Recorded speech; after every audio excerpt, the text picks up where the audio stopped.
आदाब, आप देख रहे हैं द वर्क न्यूज़ और मैं हूं आपके साथ असलम खान। हमारे साथ ख़ास बातचीत के लिए मौजूद हैं महाराज कृष्ण भट्ट जी। कृष्ण भट्ट जी, सबसे पहले तो हम स्वागत करते हैं आपका द वर्क न्यूज़ में। Thank you very much. Sir, हम आपसे जानना चाहेंगे कि जिस तरह से एक एडवोकेट हैं, उनका स्टेटमेंट जो है वो काफ़ी तेज़ी से वायरल हो रहा है कि उनका कहना था कि जो कश्मीरी पंडित फैमिली जो जम्मू में आए हैं, एक एक फैमिलीज़ की जो है वो चार चार बनाए गए हैं। किस तरह से देखते हैं सर? देखिए, ये अनाप शनाप, सबसे पहले मैं एडवोकेट साहब से ये रिक्वेस्ट करना चाहता हूँ कि उसने जो ये बयान दिया है, ये अनाप शनाप बयान, ये शोभा नहीं देता है एक एडवोकेट को, जो लॉ अफसर भी था। क्यों कि जब कश्मीरी पंडित वहाँ से भाग के आया, भागने के बाद उसने यहाँ पर रजिस्ट्रेशन की और उनको ये पता नहीं था कि हमारे यहाँ 20 साल, 30 साल, 35 साल, 40 साल रुकना पड़ेगा। जो भी कश्मीरी आया था, कश्मीरी पंडित जो वहाँ से भाग के आए हैं, उनने ये सोचकर यहाँ आए थे कि हिंदुस्तान इतना बड़ा है और 3 महीने के बाद हमें अपने घरों को लौटना है। लेकिन यह उस टाइम हमारा ये सपना था। सपना ये था कि हम 3 महीने के बाद अपने घरों में वापस आ जाएंगे, ऐसे घूमने के लिए जाएंगे जम्मू, कि मतलब ठीक है, फरवरी, मार्च, अप्रैल गर्मी भी आ जाएगी, हम कश्मीर में वापस अपने अपने घरों में आ जाएंगे। लेकिन शायद अगर हमें ये पता होता कि हमें वापस घर में नहीं जाना है, तो शायद हम घर से नहीं निकलते। कौन ये चाहता है कि अपना घर-बार, अपना मातृभूमि छोड़ना? बेशक हमने यहाँ मकान भी बनाए हैं, फ्लैट्स भी लिए हैं, गवर्नमेंट मतलब अकामडेशन भी है, लेकिन फिर भी हम वो कहते हैं कि हमारा वो दादा परदादों की प्रॉपर्टी जो थी, बोलते हैं कि मकान थे, वो बोलते हैं कि वाह, वो हमारा मकान, वो हमारा ज़मीन, वो हमारा, हमें अगर ज़मीन बेचना पड़ा है, हमारा अपना मकान बेचना पड़ा है दुख के कारण। क्यों? उस टाइम 500 रुपये मिलता था और 1000 रुपये मिलता था। एक कश्मीरी पंडित फैमिली को 500 रुपये पहले महीने में और दूसरे महीने में 1000 रुपये, फिर आहिस्ता आहिस्ता ठीक है इंक्रीज़ होता। तो मुझे एक चीज़ बताए, हम कश्मीरी 1000 के लिए अपना ईमान बेचते? कश्मीरी इतना बेवकूफ़ नहीं था, कश्मीरी पंडित इतना बेवकूफ़ नहीं था कि वो अपना ईमान बेच देते। 4-4 चंदी निकालते। 4-4 चंदी हम क्यों निकालते, किस लिए निकालते? हमने अपने दादा परदादों की, मतलब दादा परदादों की प्रॉपर्टी बेची, हमने यहाँ पर मतलब सर्वे किया, लेकिन हमने 4 चंदियाँ नहीं निकाले। हाँ, फिर क्या हुआ? गवर्नमेंट ऑफ इंडिया ने फैमिली डिफाइन की। फैमिली डिफाइन ऐसे की कि अगर मेरा मतलब बेटा अनमेरिड था, वो अपने माँ बाप के साथ वो हो गया एक फैमिली। अगर दूसरा बेटा शादीशुदा, उसके 2 बच्चे, वो तो होगी दूसरी फैमिली। तो ये हमने थोड़ी, मतलब ये तो गवर्नमेंट ऑफ इंडिया ने मतलब फैमिली डिफाइन कर दी। ये उस वकील साहब से मैं ये कहना चाहता हूँ कि अनाप शनाप बातें, ऐसा बयान अच्छा नहीं देती है कि आप एक लॉ अफसर हो गए, ऐसा अनाप शनाप बातें करना अच्छा शोभा नहीं देता है। क्यों? आजकल के ज़माने में मुझे एक चीज़ बताए, गवर्नमेंट ऑफ इंडिया या स्टेट गवर्नमेंट, अगर राशन कार्ड में 4 आदमी हैं, 4 के आधार कार्ड देने पड़ते हैं, तो 5वां कहाँ से लाएगा, 6वां कहाँ से लाएगा? 4-4 मतलब कौन मतलब आज देता है, मतलब 4-4 राशन कार्ड? ये अनाप शनाप बातें अच्छा नहीं लगता उसके लिए। मतलब जो शाइस्ता आदमी है, जो मतलब उसने एडवोकेट पढ़ाई की है, वो लॉ अफसर भी था, तो उसको ये बातें करने से पहले कश्मीरी पंडितों से माफ़ी मांगनी चाहिए कि जो उसने स्टेटमेंट दे दिया। बट साहब कैसा लगता है कि कश्मीर से जिस तरह से आप लोग अभी कश्मीरी पंडित जो भी जितने भी हैं वो ज़्यादातर जम्मू में रहते हैं, और कैसा लगता है अपने मतलब जो अपना होम टाउन था उसी को छोड़ के जब नया इलाके में जब बसना? देखो 33 साल हो गए हमें यहाँ जम्मू में, लेकिन जब हम शाम को फिर वापस जाते हैं अपने घरों में, जिनको मतलब मजदूरी करते हैं, कोई मजदूरी करता है, कोई प्राइवेट काम करता है, कोई दुकान पर है, कोई, जब वो भी शाम को मतलब अपने घर में जाता है तो उसको भी अच्छा नहीं लगता है। बेशक हम ज़मीन पर लेटते थे कश्मीर में, वागू पर वागू हो गई चटाई पर बैठते थे हम। हमने यहाँ पर बेड भी ले लिए। क्यों बेड इसलिए ले लिए कि यहाँ सांपों का खतरा है। बहुत सारे लोग ऐसे जो सांपों से मर गए, सांप के डसने से मर गए, बेड पर सोते हैं लेकिन नींद नहीं आती। यकीन मानो कि हमें नींद पूरी तरह नहीं, अगर नींद 8 घंटे होती है, नींद 8 घंटे 3 घंटे 4 घंटे नींद। क्यों यहाँ बहुत ही मतलब बीमार हो गए, किसी को शुगर, किसी को कुछ, कोई ना कोई बीमारी है। कोई घर में शांत माहौल में नहीं बैठता है। क्यों अशांति है। माँ को अलग, बाप को अलग, बेटे को अलग, बाप को मतलब औरत को अलग, बेटी को अलग। कोई शांत घर में कोई भी शांत व्यवहार में नहीं बैठा है। मन तो करता होगा, जिस तरह से आपने बोला 33 साल हो गया आप लोगों को जम्मू में, तो मन तो करता होगा अपने एरिया में फिर से बसने का। डेफिनेटली, लेकिन ये मुझ तक ही है। मुझ तक क्यों है कि जो बेटा यहाँ जिसने जन्म लिया यहाँ पर, वो बम्बई में है, वो पूना में है, प्राइवेट नौकरी कर रहे हैं, क्या उनके लिए सपना माया है, सपनों का माया है। ये हम ही बोलते हैं कि हम अपने घर में जाएंगे, हमारे बच्चे नहीं। वो कहते हैं वन्स अपॉन अ टाइम देखा जाएगा अगर टाइम मिला। क्यों उन्होंने बाहर ही शादी भी की, बच्चे भी बाहर ही हैं। उनके लिए तो ये सपना था। ये हमारे लिए हकीकत है। हम जो मेरी उम्र के हैं, ये हमारे तक ही है। हम बोलते हैं हम अपने घरों में जाएंगे।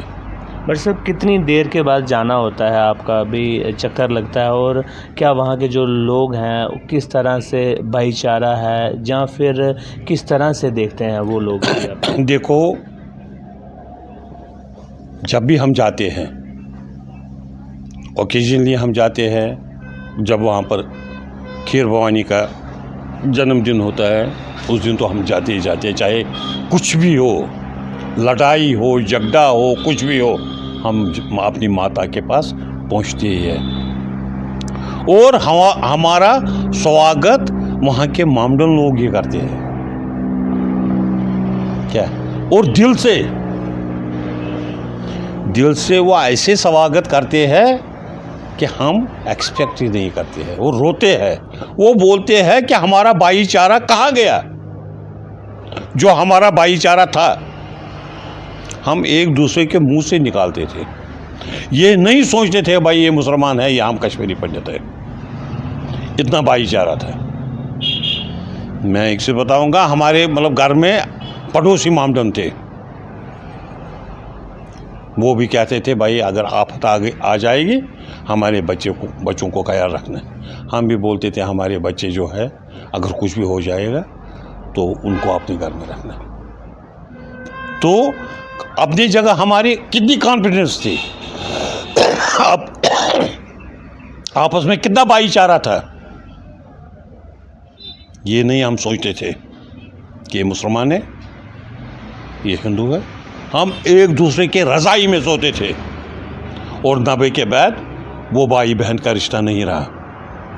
वहाँ पर वो भाई बहन का रिश्ता नहीं रहा जब हम वहाँ से निकल गए। नहीं तो हमें ये मतलब माँ बाप को पता ही नहीं होता था ये पड़ोसी के घर में सोया है कि अपने घर में सोया है। इतना मतलब था भाई बहन का। बट साहब एक चीज़ और जानना चाहूँगा, जिस तरह से अभी आपका कहना था कि हम वहाँ जाते हैं तो वहीं के मुस्लिम लोग आपका स्वागत भी करते हैं, तो क्या कुछ जो वहाँ के लोग कुछ ऐसे भी थे कि जो लोग आपको देख के मतलब यूँ कहें कि वो आपको देखना पसंद नहीं करते थे, या फिर यूँ कहें कि जो शरारती तत्व जिन्होंने आपको जब आपने जाना वहाँ स्टार्ट किया होगा फिर से, तो उन्होंने आपको तंग करने का प्रयास भी किया? मैं एक चीज़ बताऊंगा, अपना आई विटनेस हूँ मैं। चुराने 94 की बात है, 90 हम वहाँ से निकल गए, 94 की बात है, हम वहाँ पर गए तो मैंने अपनी मिसेस को बोल दिया कि टीका लगा कर रखूँ, टीका नहीं उतारना। तो बस में चढ़े, बस में चढ़ने के बाद बहुत सारे वहाँ पर तो मेजॉरिटी मतलब लोग थे, मामलन बच्चे, वो कहते थे यही है बटन, यही क्या बटन, यो क्या बटन। उनको एक उजूबा लगा कि उनको ये पता था, छोटे बच्चों को जो ने मतलब 90 के बाद जन्म लिया है, उनको पता था ये कोशुर बट अमिस हैंग सींग क्या। उनको ये छोटे बच्चों को ये पता नहीं था ये कश्मीरी पंडित जो है ये भी हमारा जैसा ही आदमी है। और फिर हम डाउनटाउन में गए, एक 90 साल का बूढ़ा दूसरे 90 साल के बूढ़े को, 80 साल के बूढ़े को बोलते हैं फिरदौस सिनेमा के पास उस साइड से गए, क्यों वहाँ से वो साग मतलब ज़मीन में लगाते थे। और उसने दूसरे बूढ़े को बोल दिया मुबारक है, क्या मुबारक है कि आज हमने 5 साल के बाद कश्मीरी पंडित और पंडितानी को देखा। क्यों, ऑलमोस्ट हम घर से निकलने के बाद वहाँ हारी पर्वत जाते थे, हम पैदल गए और बाइमेसन उन्होंने इतना जोर किया कि आप इस ज़मीन में उतरो और खुद ससल और कदम का साग निकालो। पैसे के बगैर, पैसे नहीं लिया, लेकिन खुद निकालो तो घर में लेने के लिए। बट साहब क्या मिलिटेंसी में जो वहाँ के मुस्लिम परिवार थे वो भी इफ़ेक्टेड हुए वहाँ से, वो भी जो है जम्मू में, जहाँ फिर यूँ कहें कि बाकी भारत के अलग अलग राज्यों में जाके बसे हैं, तो क्या सिर्फ मुस्लिम लोगों द्वारा, जो वहाँ के लोकल लोग थे उनके द्वारा भी आपको तंग किया गया था, मतलब जो कश्मीरी पंडित कम्युनिटी थी? देखो, मिल्टन जो होता है, मिल्टन का कोई मज़हब नहीं होता है, ना वो कश्मीरी पंडित था, ना वो कश्मीरी मुसलमान है, ना वो कोई कश्मीरी सरदार है। वो मिल्टन और उसको आदेश मिलता है भाई इसको मारना है, मारना है। बाकी जो आम मुसलमान थे, जो वहाँ के मुस्लिम कम्युनिटी थे, आम मुसलमानों को ये पता नहीं था कि ऐसा होने वाला है कि हमें अगर 90 में या 91 में 90 में ही मतलब कश्मीरी पंडितों को यहाँ से जाना पड़ा, तो उनको ये पता नहीं था कि हमें भी भागना पड़ेगा। आप देखो 80% लोगों ने यहाँ मकान ले लिया, 80%, चाहे वो ज़मीन लीगल है या अनऑथराइज है, लेकिन लिया। 2 मरला, 5 मरला, 10 मरला। आप तो मतलब यहाँ रहते हो, आपको तो पता है। देखो भटिंडी साइड से कितना, पूरा भटिंडी, यहाँ तो कोई नाम ही नहीं देता था।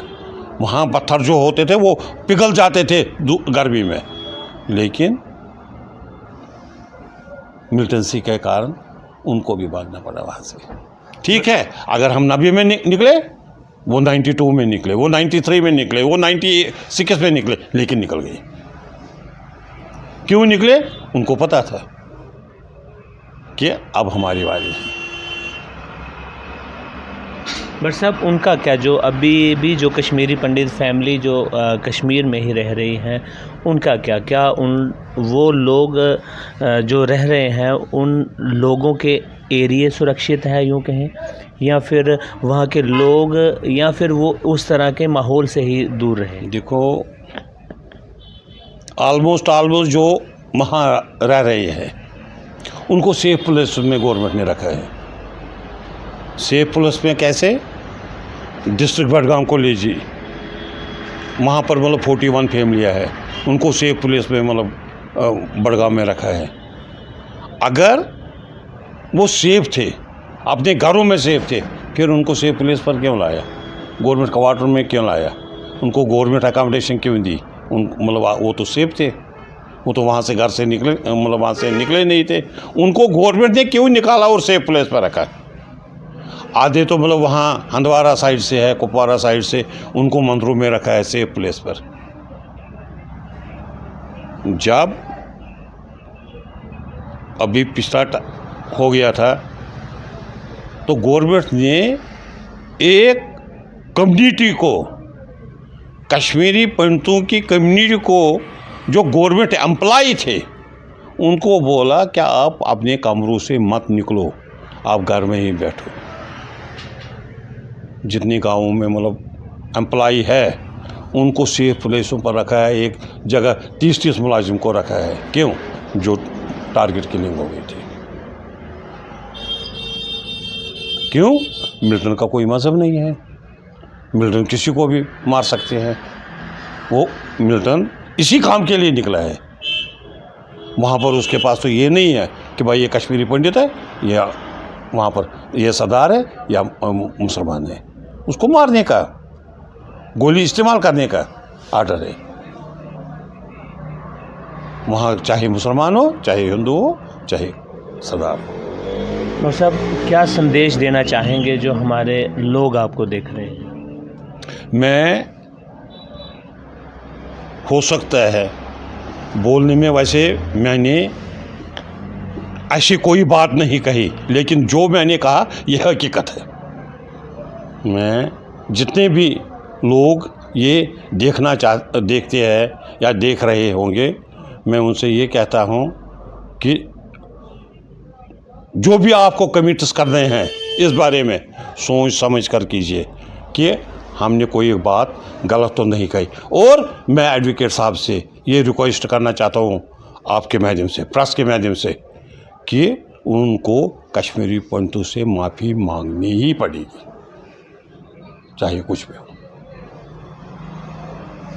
ये थे हमारे साथ महाराज कृष्ण भट्ट जी। आपकी इन सब पे क्या राय है? अपनी राय जो है कमेंट बॉक्स में ज़रूर साझा करें। फ़िलहाल मुझे और मेरे सहयोगी को दी इजाज़त। आप देखते रहिए द वर्क न्यूज़।